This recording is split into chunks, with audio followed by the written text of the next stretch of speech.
Hello, we are the Flight Mail group consisting of myself, Patrick Rockwell, Richard Lindholm, Kate Vilicek, and Nicole Potter. I'm going to give a brief overview of our project and describe the basic functions of the Flight Mail. The primary goal of our project is to provide a means by which flying insects can be studied. One of the main goals of our project is to reduce friction in the rotating arm in order to imitate as natural of a flight environment as possible. Our prototype leverages magnetic levitation in order to achieve this. Furthermore, the flight speed and flight longevity of the insect are to be measured during flight. Here are the primary parts of our system. The base is made up of an aluminum plate where the circuits are held. The support arm is clamped to the primary base using conduit clamps.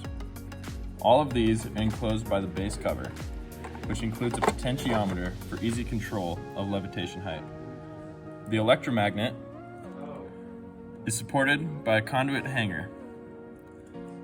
Further attached to the electromagnet is the Hall effect support. The encoder is supported by the encoder clamp and the encoder support.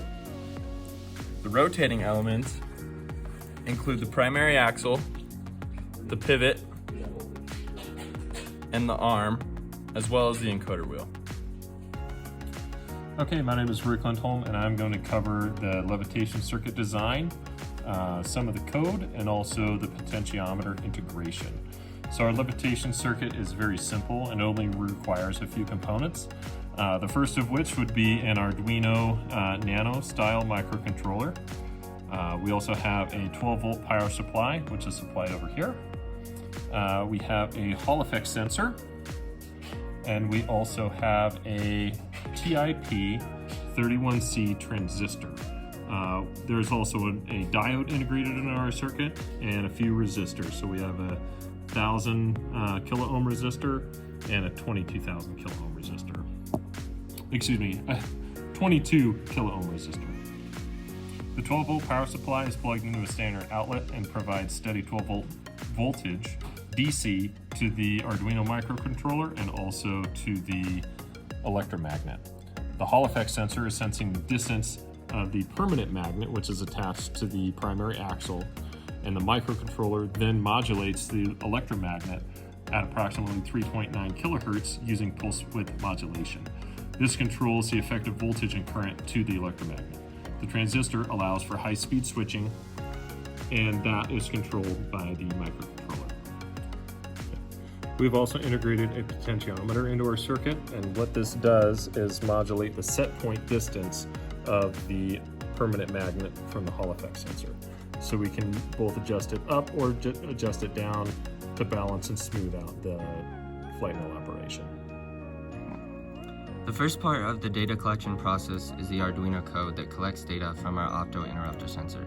When blocked by the paper of the encoder wheel, the code will output a 1, and when the sensor is not blocked, the code will output a 0. This code is shown in Arduino IDE below. Since you can't directly save Arduino serial data, we're using a different application to output and save the data of zeros and ones as a text file. This software is called RealTerm, and in it we select the baud rate, a name and file location, and the number of seconds to run for. The final step of analyzing our data is done in MATLAB. This MATLAB code inputs the data matrix acquired, and then it calculates the sample rate by dividing the number of seconds that data was collected by the length of the data matrix. The code then keeps a running count of how many samples are taken with no change, and when the data does change from a 0 or 1 to the opposite, it multiplies that count by the sample rate to determine the amount of time spent on each division.